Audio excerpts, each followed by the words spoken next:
So I was surprised that that KGO wanted to do something. It caught me by surprise that they wanted to put me on. There's still a couple of us old dogs left there. Oh,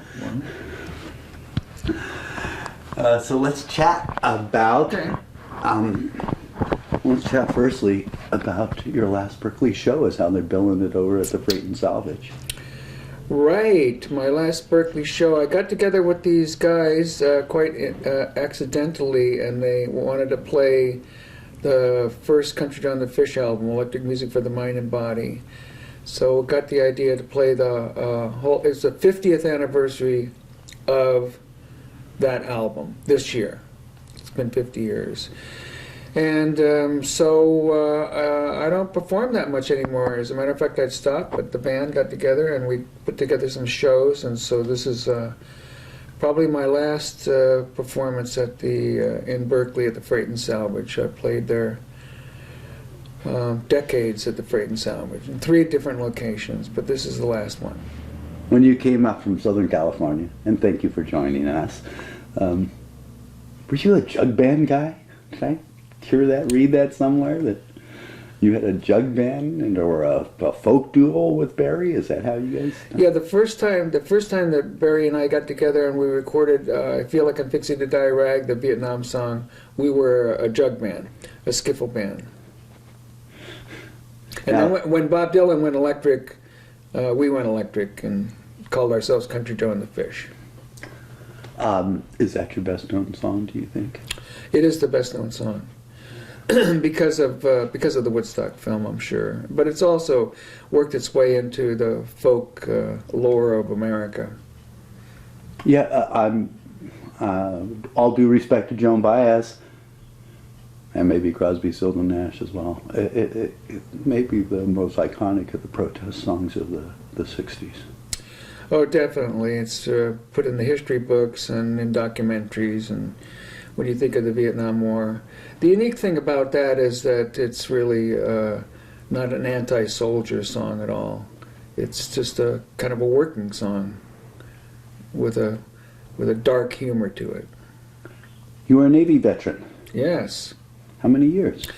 3 years and some change. I joined when I was, you could get a kiddie cruise then. If you joined when you were 17, you got up before you were 21. And I was in El Monte, California, in San Gabriel Valley, where I grew up, and I had graduated high school, and thought, well, I'll get out of town and travel around and see the world and have sex. And I did all those things. Did you stay? You obviously stood out of harm's way. Were you a Vietnam veteran? Were you in theater? Vietnam era. I was in Japan, in flight operations in Japan on an air base. So, back to Feel Like I'm Fixing to Die. Did that make the first album? No, it wasn't on the first album. But you guys were already playing it. Well, we put it on an EP, Gotcha. and we were playing it All right. before the electric band started. So 1967 is pretty tumultuous. You guys had both albums came out that year, right? That's correct. The 2 albums came out. What was and you guys were playing right around here in Berkeley. We were playing in Berkeley, and then they started calling us over to play the dance clubs over in Berkeley, the Fillmore and the Avalon. And then when we got our album releases, we started touring as a band. And we toured all over. We toured in Europe, and we toured all over the United States. What's your personal favorite song? My personal favorite song? Of the Country Joe and the Fish tracks. Oh, of the Country Joe and the Fish tracks, Section 43, and it's not a song, it's an instrumental. Yeah. Which one of the 2 albums is it on? It's on the first album. Yeah. Why do you like it so much? It's just a modal sound that I really love, and it's completely unique. You won't hear anything. Some of the stuff I do is unique. Nobody else plays that particular style of music. How did you get the moniker Country Joe? We named the group Country Joe and the Fish, and I was the only Joe in the band, really. It's literally just like that. So instead of just Joe and the Fish, Country Joe and the Fish? Yeah, it was called Country Joe and the Fish, and I was the lead singer, and my name was Joe, and that's how it happened. Okay, it came along with forming the band. Huh? Yeah. You weren't Country Joe before the band was formed. No, I wasn't Country Joe before the band was formed. And I didn't grow up in the country, although El Monte was kind of a countrified town out in San Gabriel Valley. And why call your bandmates the Fish? It was just a funny name that we invented for this EP that we made with 3 songs on it, and we just had to put something on the label, so we thought up the name Country Joe and the Fish. All right. And you guys are playing here and in the city, and the following year, Woodstock. Yep. And Monterey Pop, we also played that. Okay, let's talk about that. Monterey would be right after the first album came out. 67, yeah. Just like a month later or something Yep. from that first release. Mm-hmm. Well, what do you remember about that day? Because that was one of the great days of rock and roll. Oh, Monterey Pop? Yeah. Seeing Jimi Hendrix play and light his guitar on fire. that was fun, watching him play. I had a good time. I watched most of the acts at Monterey. Do you remember seeing Otis? I do remember seeing Otis, and he was so great, too. Really great. Great music. That was kind of his coming out party, too. Mm-hmm. Yeah. I know Steve Cropper. I just saw him a couple months ago. And that's those guys. So how about the whole scene, though, with all the kids and the whole Summer of Love? And how was the vibe? I remember it as being just so cool, but, well, from your perspective, from where you were, what was the vibe like? Was it as cool as it seemed? Well, for me personally, it was nice because it was inclusive, and I felt included as a hippie. I really wanted to be a hippie, and I was a hippie. And we had this whole hippie family scene going on because I didn't feel really that comfortable, before that, where I was growing up. And in the Navy, I felt comfortable. I've always felt comfortable around military veterans. But also, here in Berkeley, there was the war protests going on. And there were bad vibes from... I did a little research on the Summer of Love, which is 1967, and we had about almost 500,000 troops in Vietnam. There was about 20,000 deaths, I think, at that point, and there was 450 race riots in America in 1967. So aside from the fun and games, peace and love thing that was happening, and I was in Berkeley, and Berkeley never embraced hippies at all. There was just a few hippies here. The Summer of Love never lived in Berkeley. It lived in San Francisco, and we lived in Berkeley. And Country Joe and the Fish were never embraced by the politicians of Berkeley either, the political left. So we were kind of by ourselves. I was here because I love the city. I like the city. It's a small town. It's getting more like a city now, but it was more like the place that I grew up. I don't like cities.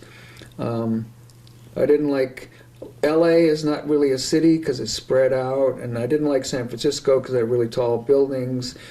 I'd been to Yokohama and to Tokyo, but there were places to visit. I really liked Berkeley, but Berkeley, as I said, was not a Summer of Love place.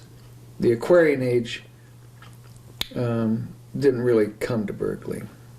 Well, from those statistics you have about the number of troops and deaths in Vietnam and the number of riots is really striking. Yeah. It doesn't sound like the Summer of Love was anywhere outside of one small area of San Francisco. But the Summer of Love hippie phenomenon and the Aquarian Age and the music of the Aquarian Age is alive and well today. It spread all over the whole world. It had an attraction that every youth that was alive at that time and even today wanted to hear. And rock and roll is still illegal it's illegal in North Korea, it's illegal in Iran. There are quite a few places on the planet Earth that rock and roll is still illegal. But it's spread like wildfire all over Europe and all over America. The peace and love way of living. That battle is still going on amongst the establishment in Washington, D.C.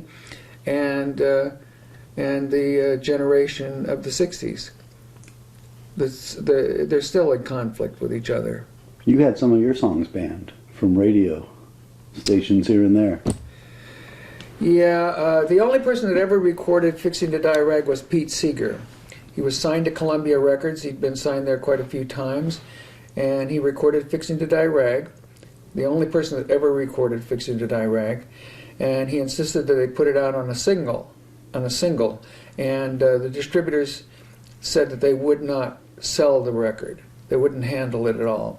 He got in a fight with Columbia about it, and he broke up his contract with Columbia over that record, over that song. He always said it was one of the greatest songs of the 20th century. No one else, even no one of my generation, touched that song.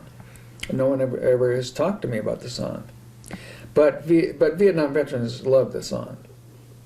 Right wing, left wing, middle ring. I remember Pete was singing the song at the Smithsonian Institute because it was an anniversary there. He was playing with his son, Tao Rodriguez, his grandson. And Tao said, let's sing Fixing to Die Rag. And Colin Powell was there.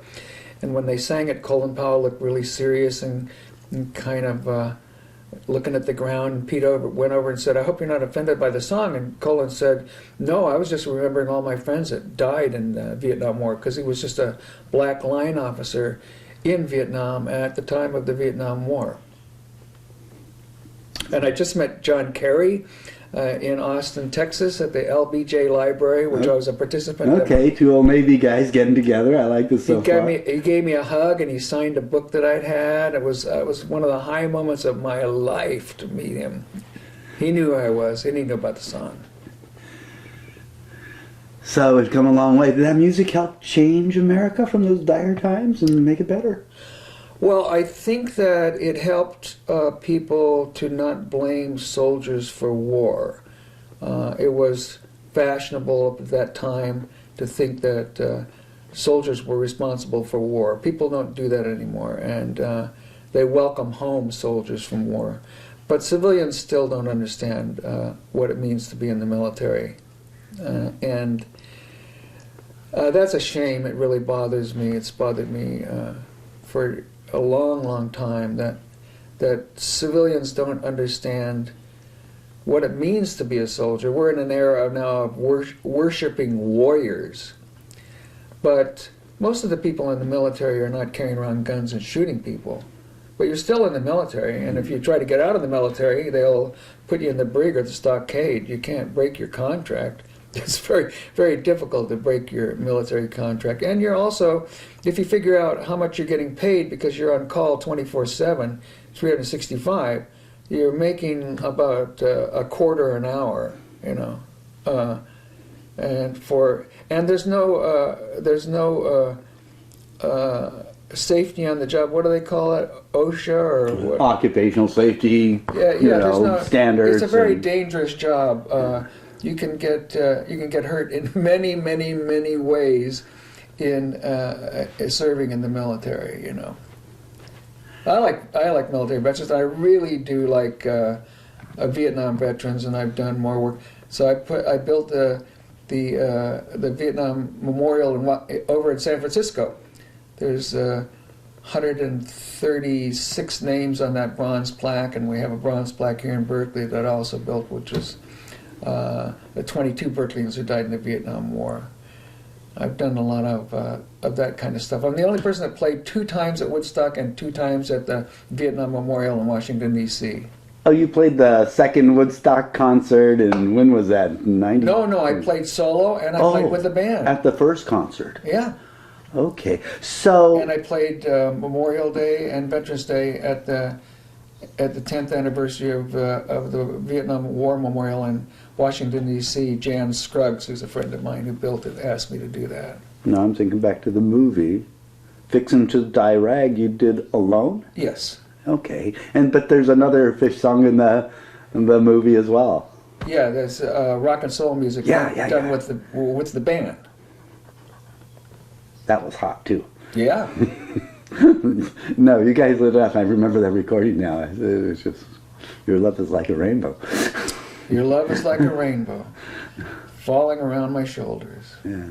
That song moved. We'll be performing that tonight. We do rock and soul music tonight, and tomorrow night at the chapel. So that'll be the last one. If we happen, it would be nice to play festivals again, but I'm not going to be playing clubs again. It would be nice to be playing Hardly Strictly Bluegrass. What am I, chopped liver? They never asked me to play. I'm ready. Maybe you could, if you're watching this show, KGO can tell you how to get in touch with Country Joe, and I'm ready. My guitar's ready. My band is ready. They'd love to play Hardly Strictly Bluegrass. Any chance I can talk you into getting the guitar out and playing something for me? Yeah, sure. Thank you.